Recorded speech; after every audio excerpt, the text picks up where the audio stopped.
Welcome back. In cruising around the internet reading gun articles, as I like to do, I'm sometimes fascinated by some of the things I read, sometimes positively and sometimes to my humor and sometimes negatively.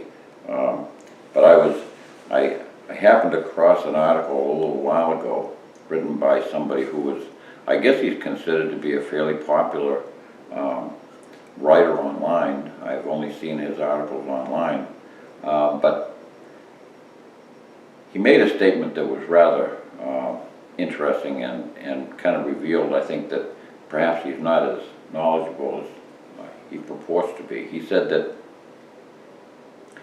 there are no inherently accurate cartridges. Well, perhaps he never ran into a 22-250. Maybe he never ran into a 308 or a 300 Savage or a 222 or a 375 H&H Magnum. Now I can tell you, and I can assure him, that there are inherently accurate cartridges. I'm going to talk about the 22-250 today, but first of all, what's an inherently accurate cartridge? You know, an inherently accurate cartridge, that's a term that's used by laboratory ballisticians, you know, those who do a lot of test firing with all the different cartridges out there, all the different calibers. They use all the different bullets. You know, we're talking about the Hornady, Spear, Sierra, Nosler, all the different companies that, and Lyman, that's been doing. They don't make their own bullets, but they make bullet casting molds and things like that. And they've been producing hand loading equipment for years. All these companies will refer to inherently accurate cartridges. They know they exist. It's not an arguable issue. And I know that inherently accurate cartridges exist. They are cartridges that are, you could say the corollary is that they're not inherently fussy. They will digest a wide range of powders and bullet weights and just simply perform with predictably good results. And that's an inherently accurate cartridge. There are some inherently inaccurate cartridges. They hang around because the uses that they're put to don't demand gilt edge accuracy. Usually they're large bore calibers for being up close and serious. Nobody really cares whether a .458 Winchester Magnum is inherently accurate. And it's mainly to take on dangerous game within 100 yards, and it does so with great aplomb. You know, you don't have to have tack driving accuracy when you're standing on your hind legs and you're looking down an elephant's eyebrow. So it's a very different sort of thing. So what's inherently accurate for one thing is not inherently accurate for another. A varmint hunter needs, when he looks at inherently accurate, he's looking at a cartridge which is necessary for shooting very small targets at a very long distance within the range of that particular gun. So with regard to a 22 Hornet, the typical extended range for a 22 Hornet is 150 or so yards. So any cartridge that's capable of shooting an inch and a quarter at 150 yards is quite accurate. But the notion that there are no inherently accurate cartridges is completely unfounded and doesn't have any merit whatsoever. One of the more fascinating developments in all the entire 100 years of the 20th century, that was probably the greatest era when it came to cartridge development, beginning with the development of smokeless powders and perfected brass cartridge cases, rimless cases that we had handed down from some of the Mauser developments. The 7x57 Mauser that we basically used that platform to lengthen and became the 3006, and the various cartridges that are based on that head diameter are many. One of them happened to be the 250 3000 Savage. Arthur Savage created that particular cartridge to fit into his Model 99 Savage lever action rifle, and its accuracy was stellar right off the get-go. It owed its hyphenated name, 250 3000 Savage, to the fact that the 87 grain bullet for varmints could be driven at 3,000 feet per second. That was unheard of. Nobody had a cartridge that drove bullet weights of that size, 87 grains, at 3,000 feet per second, and really there were no other cartridges existing that were that, commercial cartridges that were that fast. So that instantly became a success.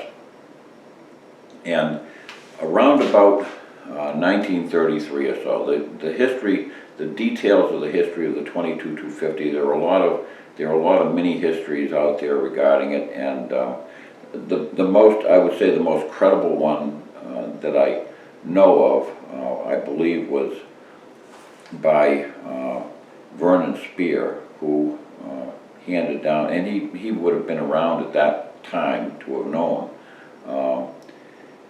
that the 22-250 was developed around 1933. Its developer produced it and presented it to Winchester. And it was basically being developed under the auspices of the Winchester engineering. And but Winchester lost interest in that particular cartridge, and they went instead with the 6mm Lee Navy, which was a bigger case, and necked that down to 22 caliber, which became the 220 Swift. So curiously, the developer launched his idea as a wildcat. It wasn't picked up by Winchester, and it wasn't picked up by anybody else commercially, and he presented it as a wildcat, and it gained instant recognition. A wildcat is by definition a cartridge for which no commercial ammunition or chambering exists. It requires that somebody basically make their own rifle or have it made for them. The chambering became quite standardized, which was not typical for so many chambers. There were many wildcats through the years that had various different shoulder angles and body tapers and things, and different lengths and all that. So the dimensions with many wildcats varied considerably, but the 22-250's original design seemed to take hold right away. It was a neck down 250 Savage, and the shoulder was blown out from 26 degrees in 30 minutes to 28 degree shoulder angle, and it had good case capacity, and yet it was not considered to be overbore for the powders that were existing at the time. One of the more popular powders at the time were, IMR powders were by and large the only powders that were used for rifle cartridges in those days. That was before the days of double base propellant ball spherical powders. But cartridge powders such as IMR 4064 and 4895 and things like that just worked very well with it. And it was always a very good performer right out of the gate. It had excellent accuracy. It had very predictable velocity returns. It was the original 25 caliber version, the 250 Savage, when loaded with a 60 grain bullet, achieved 3,600 feet per second. And physics being as they are, the same chamber capacity, drives a 22 caliber bullet of 60 grains at 3,600 feet per second. So, you know, it was something that stayed right where everything predicted it should. It was hugely successful. For 30 years, it putted along as a very successful varmint cartridge and target cartridge. It was very, very much welcome in the bench rest community. They did a lot of work with it, and it was a very satisfying bench rest competitor, and it was a very, very reliable performer amongst bench rest shooters. And of course, in those days, a lot of bench rest shooters were working with cartridges like the 219 Donaldson Wasp, and which was a wildcat off the 219 zipper, and things of that sort. And wildcats were pretty, you know, they're pretty common. There were a lot of wildcat cartridges in the first 25 or 30 years or so of the 20th century. A lot of people were making because there just simply weren't that many commercial cartridges of that type, varmint cartridges around. So it was common to have somebody build a rifle around a nice action, and the 250 Savage uses that same head diameter, the same head diameter that's used in the 7mm Mauser, and the 30-06 is the same. And at the time, the 257 Roberts was being developed as a wildcat. There were a lot that used that familiar 30-06 size bolt face diameter, and so it simply meant that as long as the barrel maker could screw a barrel on with the correct chambering and headspace, you had a rifle. The 253,000 Savage was always known for stellar accuracy, and it simply was true of the 22-250 right off the bat.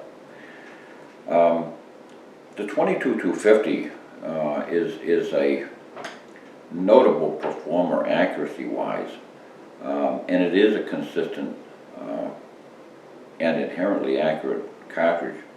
It's one that can very, very easily, any 22-250 through the years, even in its earlier days, was capable of shooting way below an inch at 100 yards, way below that MOA that is so highly vaunted these days.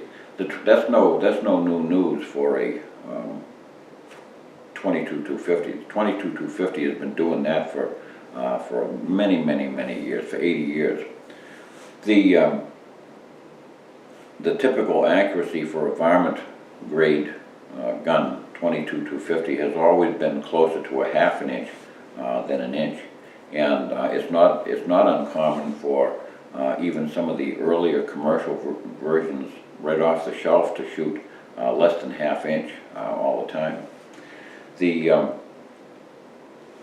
thing that became very interesting about the history in the 22-250 was that it was being wildcatted for 30 years, and no commercial loading company or arms maker took interest in it until 1963. Browning made an incredibly stunning and very risky move. They began chambering a Browning bolt action in 22-250, and there were no commercial cartridges made for it. Now that's an incredibly risky business. That had never been done before. Nobody had ever ventured to put a gun in a box that you couldn't buy ammo for. That was almost unheard. It was unheard of, and everybody wondered if Browning had really lost their minds because of that attempt. But you know, it was immediately seized upon. It became an incredibly popular gun, and so much so that it only took 2 years for Remington to take notice, and They came out with the Model 700 in 1965, chambered in the 22-250. So it took Browning's courageous move to get the 22-250 finally launched as a commercial cartridge some 30 years after it originally appeared on the scene. And nobody has looked back since.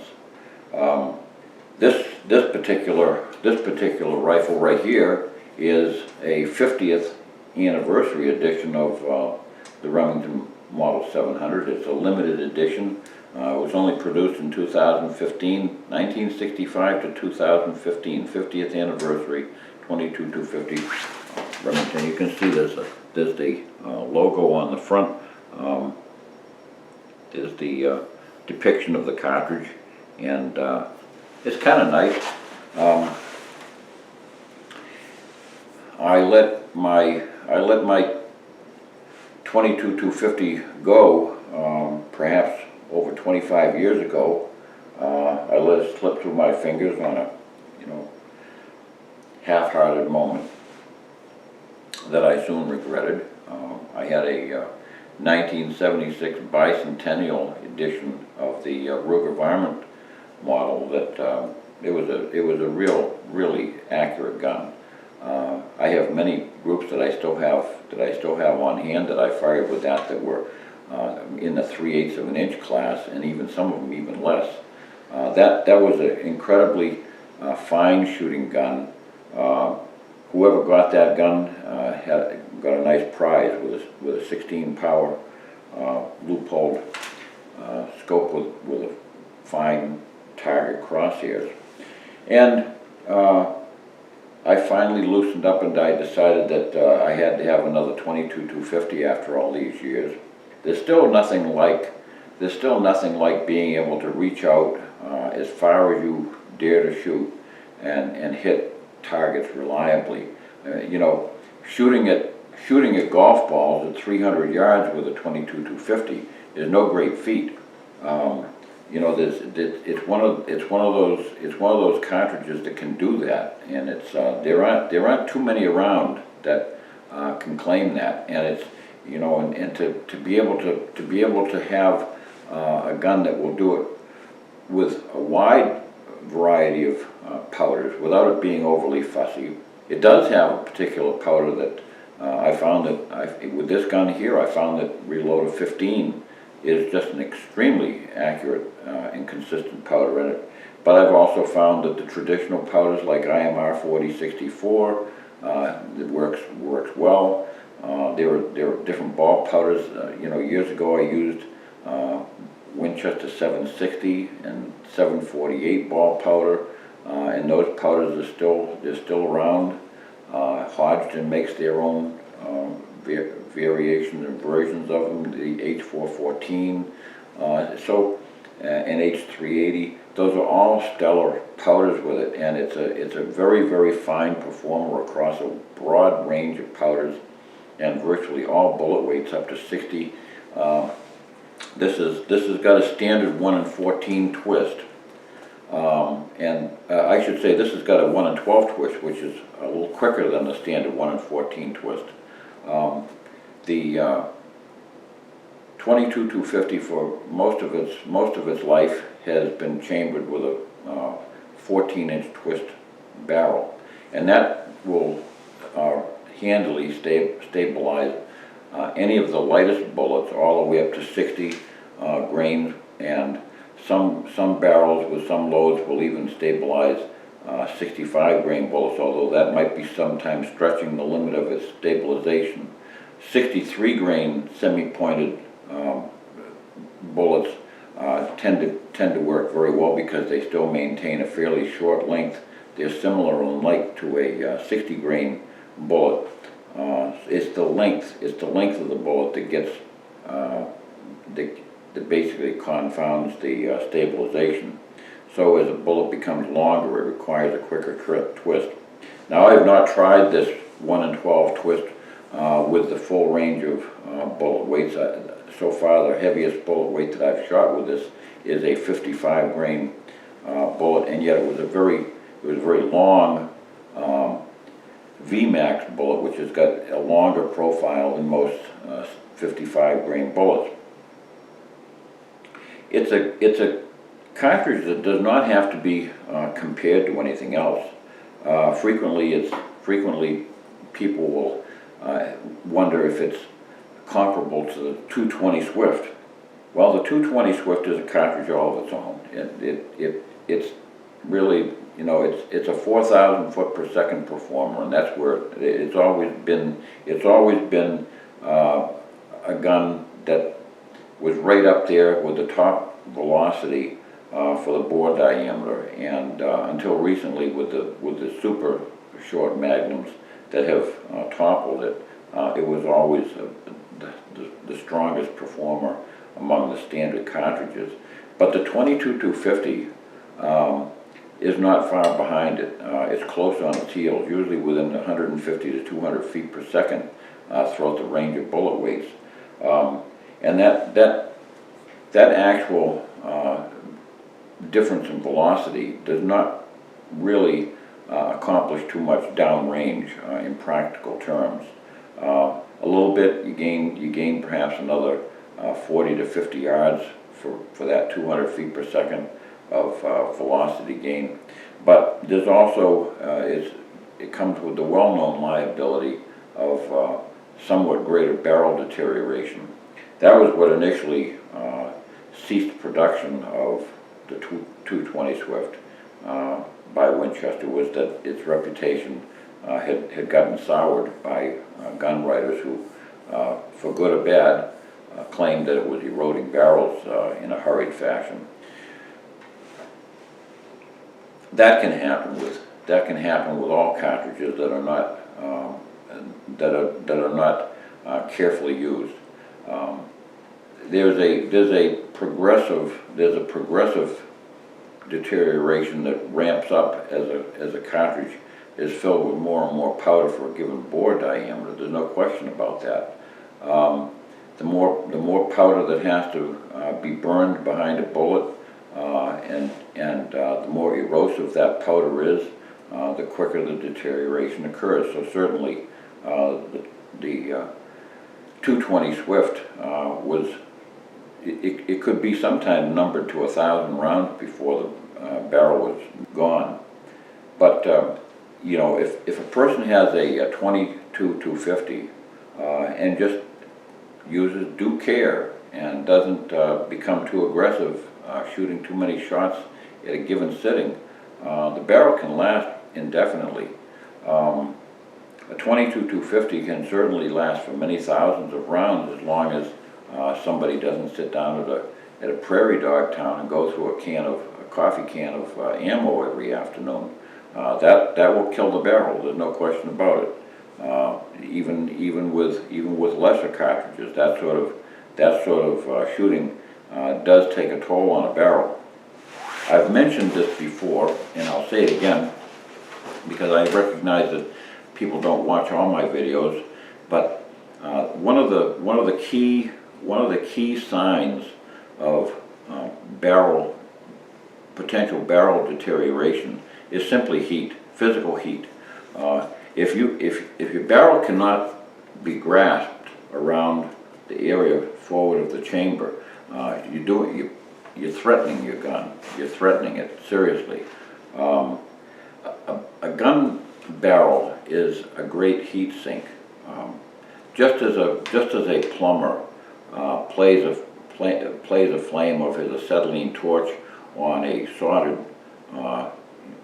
sweated union of a pipe, he can play his flame there for several seconds before the heat finally stays put in that one spot, and the lead begins to flow. But it takes a while. Initially, the pipe wants to draw off that heat. Just as you have on your computer, you have a heat sink, an aluminum heat sink that sits on top with fins on it, and you have a fan blowing. It's the same thing. That's drawing off that heat indefinitely. And a barrel can draw off heat indefinitely as long as the degree of heat does not reach the level where it will no longer cool down, just as that plumber has to bring the heat up on a sweated joint. He has to play that flame on that joint long enough it exceeds the pipe's ability to draw off that heat. And that can happen easily with any rifle barrel, no matter what it is. If you fire fast enough, even big bore rifles can suffer some deterioration if they're not allowed to cool. Very frequently, really big bore rifles have very thin barrel steel, and very thin barrel steel is not a very good heat sink, and therefore they can suffer from extreme exhaustion quickly. But a 22-250 is not a prairie dog cartridge that you should sit there and just keep on firing without rest. It should be gauged. It should be allowed to cool down and that heat to draw off. A lot of folks are not aware that the heat that's generated behind the bullet is greater than the melting point of steel. It's much greater than the melting point of steel. But again, the heat is mostly is carried off down the bore, and the part that lingers forward of the chamber will be drawn off by the mass of the barrel, and it will basically it'll just dissipate. But repeated non-stop firing, that area in front of the chamber begins to glow hotter and hotter and hotter until it becomes, finally, it gets to the point where it'll begin to crack, just like caked mud under the sun will begin to crack, and that's what happens with the steel. It gets to the point where it loses its natural molecular form, and it begins to crack, and the metal is exhausted. And when that begins to happen, there's nothing to reverse it. Once it starts cracking, those cracks act as fissures where heat gets in there and will start breaking things up. That, along with the actual friction of the bullet. Barrels deteriorate from heat, from friction, and from erosion. And now the friction and erosion is really two different components. Erosion is caused by powder itself. Friction is caused by the bullet just wearing away at the barrel. Modern gun barrels and modern bullet jackets are not as prone to friction issues as they once were years ago, before the development of better gilding metals. But so friction can largely be ignored, but because it will be the first one to contend with is erosion and heat. It has been Lyman, which is one of the companies that has done a lot of ballistic research, has long said that they believe that erosion is somewhat, to some degree, greater with double-based spherical propellants, in other words, so-called ball powders, than it is with single-based single-based extruded powders, such as the IMR series and your Hodgdon Extreme series powders. These ball powders, for whatever reason, they are believed to have more of a blasting effect. In other words, like sandblasting on the steel itself. So, but all that is mitigated and not so much of an issue for the person who just simply allows the barrel to cool down between shots. So you basically fire at a rate. It's the rate of fire that really exacerbates a problem. Firing at a rapid rate, even for a few shots, will eventually take its toll on a barrel. So even for the person who sits down at a bench and fires a magazine of 5 or 6 rounds in quick succession, is doing more harm to his barrel than the person who sits down and shoots an entire box of ammo over the course of 10 or 15 minutes. So it's the rate of fire which is the more harmful. I would highly recommend the 22-250 to anybody who would like to engage in some super long range shooting. It's a very flat shooting gun. The traditional bullet loading through the years was always 55 grains. 55 grain bullet in this will quite easily shoot at 37 to 3,800 feet per second, and there are currently loadings that Hornady makes that I believe will, I haven't chronographed them, but I believe that they advertise that they will do better than that. Whether that's necessary or not is always a point of interest. Velocity is one of those things that's, it's a siren call. Everybody wants to have a faster and faster gun. In practical terms, when you've got a rifle that's zipping a 55 grain bullet along at 37 to 3,800 feet per second, you've got a long range shooter with very, very flat trajectory that's able to really reach out and do some seriously nice work with a lot of wind resistance, and with heavier bullets it can even take more wind. There's a new trend toward quicker twist 22-250s that can utilize heavier bullet weights up to 75 grains or so, and probably more in time. How I feel about that is, if I were a very long range shooter, I don't know whether I would choose the 22 caliber bore to begin with. I think I'd want to have probably a little bit more mass if I was still doing any extreme long range shooting. It's a consideration. The problem being with the super fast twist 22-250s is that they really are aggressive with the very small, thin jacketed varmint bullets. They're prone to losing stability with the extremely lightweight bullets. The 45 and 50 grain and even 55 grain bullets can be based with, at the velocities that a 22-250 launches them, the RPMs are terrific, and they can really stress a bullet jacket. Rifling can become distorted on the bullet, and the bullet can begin to shear down the barrel.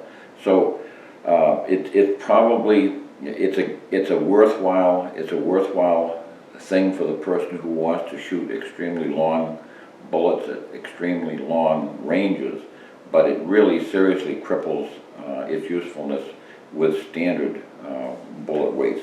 You know, there's always a piper to pay. If you're looking for you know, an extreme shooter on one end, it's gonna handicap the other end of the spectrum in one way or the other. So I've always favored the 1 in 14 twist, and this will be with a 1 in 12 twist. This will be interesting to see just how long a bullet. I suspect that perhaps a 65 grain bullet will shoot just fine in this, whereas a 65 grain bullet used to be somewhat of an iffy proposition with a 1 in 14 in my experience. So I'll report back on it as time goes on. But I recommend the 22-250 Remington Varminter to anybody who's interested in long range precision shooting. Thank you for watching, and God bless.